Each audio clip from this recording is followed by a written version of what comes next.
Welcome, this is a video about the elements of art. The elements of art are the building blocks or the basic components used by an artist to create an artwork. They are line, shape, form, space, texture, colour, value and tone. A way to explain the elements is to think of them as the raw materials and the principles of how you would mould and shape them into an artwork. Another way of thinking about the elements and principles of art is comparing them to baking a cake. The elements are the ingredients and the principles of the recipe. An artist creates a composition following a recipe with the appropriate ingredients. The final artwork created is the baked cake. It's important to know about the elements and principles of art, especially when you're writing about work, but also when you're actually creating the artwork. So this video is focusing on the elements. This video will also show you three parts. So we'll have a definition, we'll show you some visual examples, we'll then show you historical examples of that particular element and some contemporary examples. Just because these particular artworks have been picked to show this particular element doesn't mean that they don't show other elements or other principles. Art is all about your interpretation and how you write and see the artwork. So it's all a very individual thing. And usually most artworks show at least a couple of the elements and principles. So line. A line is a mark on a page with length and direction. It can be thin, thick, wiggly, continuous, dashes, long, short, curved, spiral, vertical, horizontal, diagonal, zigzag, bold, delicate, straight, contour, parallel, straight, dotted, sketchy, rigid, gestural. A line can be used to direct the eyes of the viewer around an artwork. So these are some historical examples showing line. We've got two examples by Picasso and one by Dürer. You can see with the Doves of Peace, we've got some gestural line happening, we've got some thin lines, and we've got some bold lines around the place. We can see with the Weeping Woman, we've got lots of different lines. We've got bold, thick line, we've got repetition in the line, and Dürer shows lots of different types of lines on here. We've got spirals, we've got hatching, we've got line, lots. And contemporary examples. We have three very different examples of line. We've got Cecile, who's got some beautiful varnish work that she's splattered onto a page to create a portrait. We've got some beautiful gestural line, thick and thin. We've got Walton, who has done some sewing onto fabric, still showing line. And then we've got Ty, who has done almost a tonal work with line, but still showing line. Shape.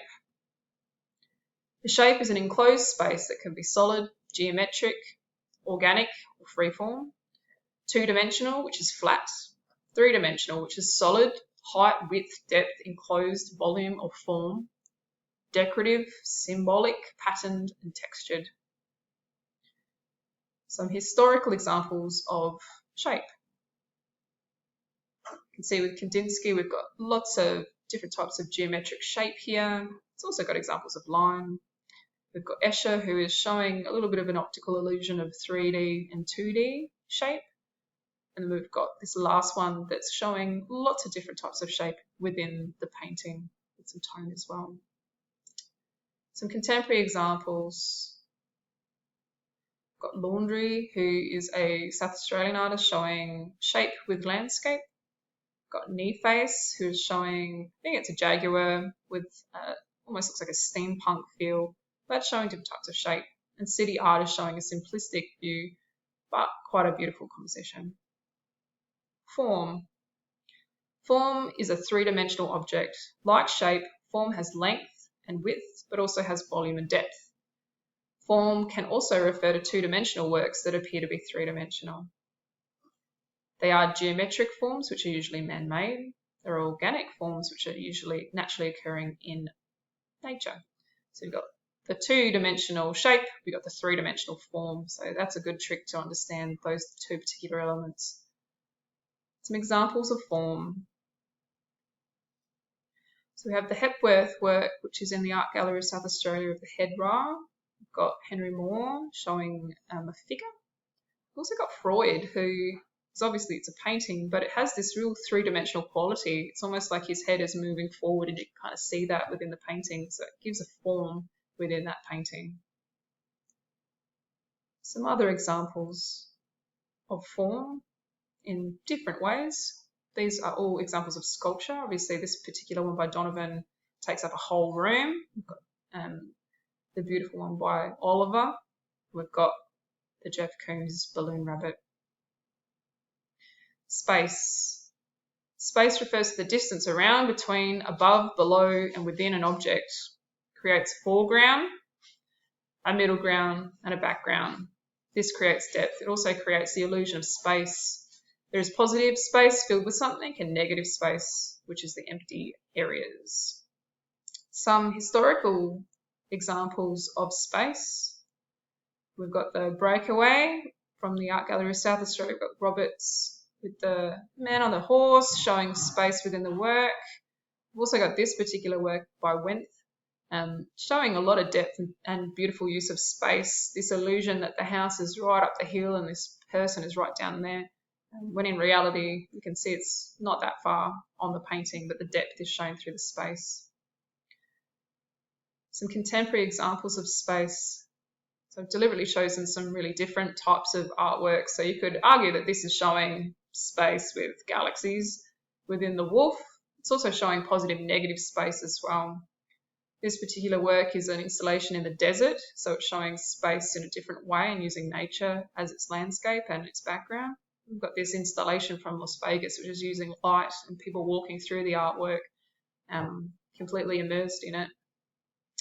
Positive, negative space. So we've got the positive, which is the space of the actual object, so filled with something, and the negative, which is the areas between. So the chair is your positive, the outside is the negative. We've got this particular example of the face or the vase. Depends on you of what you see. Some examples of historical positive and negative space. We've got Magritte, who is showing a silhouette of himself or a person with that positive and negative. We've got Matisse with the Fall of Icarus. Obviously, Icarus is positive.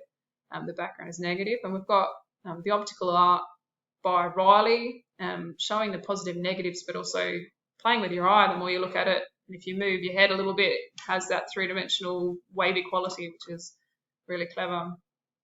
Some contemporary examples. So again, some really different works here. We've got this particular work where numbers are being glued to a wall and light's been shown, but this is how we're showing the positive and negative space, which is actually a human. And we've got a hot air balloon, and we've got the upside down world and a blow world too. Texture. Texture is the surface quality or the appearance or feel of a surface. It can be a visual texture of how it looks like it feels, or the tactile texture of how it actually feels. Textures can be rough, smooth, furry, fabric, bumpy, slimy, scaly, abrasive, hard, soft, lumpy, jagged, irregular, woven, rigid.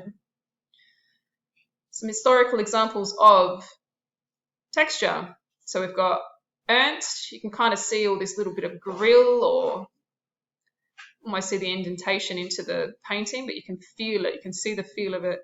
Monet with the haystack, you can see that this looks like hay, has that real textural quality. And Rauschenberg, with his three-dimensional work, with his painting, he's glued different elements to this particular work, and you can see that it's got texture within the work.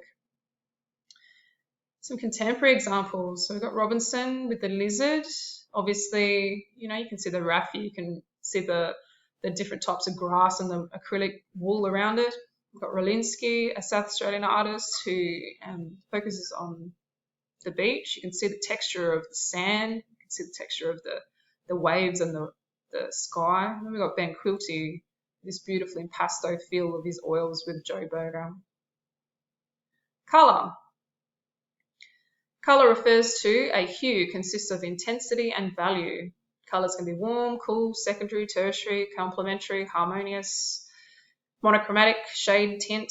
Intensity means the brightness, purity and strength of a colour. Value means the lightness or darkness of a colour.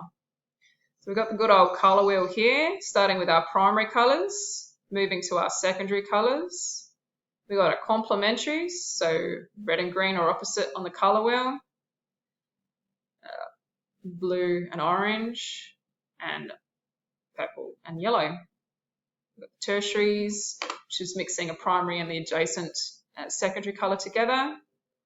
We've got the harmonious colours, so basically these are 3 colours that are side by side on a 12-piece colour wheel. This example has these 3 particular colours, so you could go those 3, or these 3, or those 3, or these 3.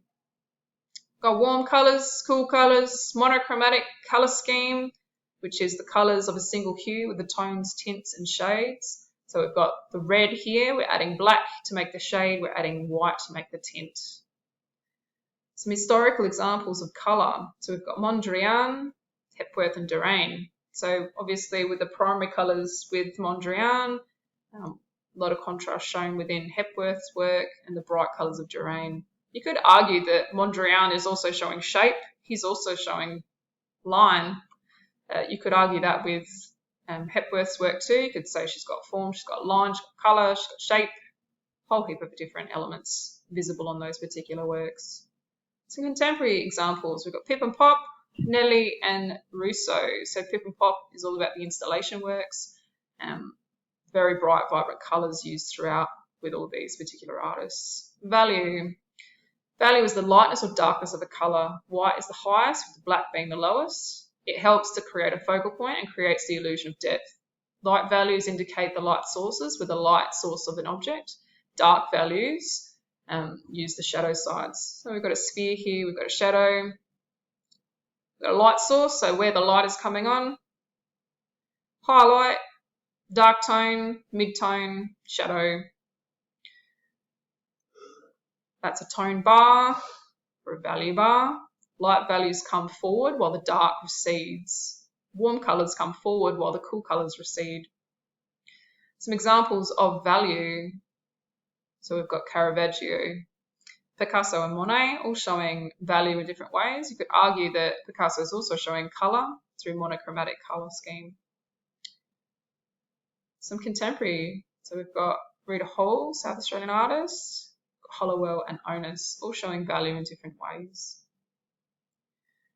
Tone. So tone is the degree of intensity, saturation or strength of a colour. Tone is the dark to light of a colour or value. Tone is created by the way the light falls on an object. Tone and value are related. There are 3 types of tone: dark tones, mid-tones, light tones. Tone can give dimension to a work to create the illusion of form, can create emotion from the dramatic to the tranquil, can depict a light source, creates the sense of depth and distance, can create contrast of light and dark, and can be used in many ways. So we have some historical examples of tone. So we've got the Vermeer, quite a famous painting showing tone within the texture of the base, also showing a lot of contrast. We've got tone with Escher's hands and a tonal drawing by Dürer. Some other examples of tone. We've got 3 South Australian artists here. We've got Trent Park, the photographer, showing tone with photography, Hall showing tone with sculpture, and Kim Buck using charcoal to show tone. So when we're looking at the elements, we need to use words when we're speaking or writing about the artworks. So this is a poster in the art room, but this could be used for you. I'll just move myself over here so you can see more of them. So when you're writing about your artworks, you could use any of these words to describe line in a particular artwork. Hope this video has been helpful. Hope your understanding of the elements of art has improved. Thanks for watching.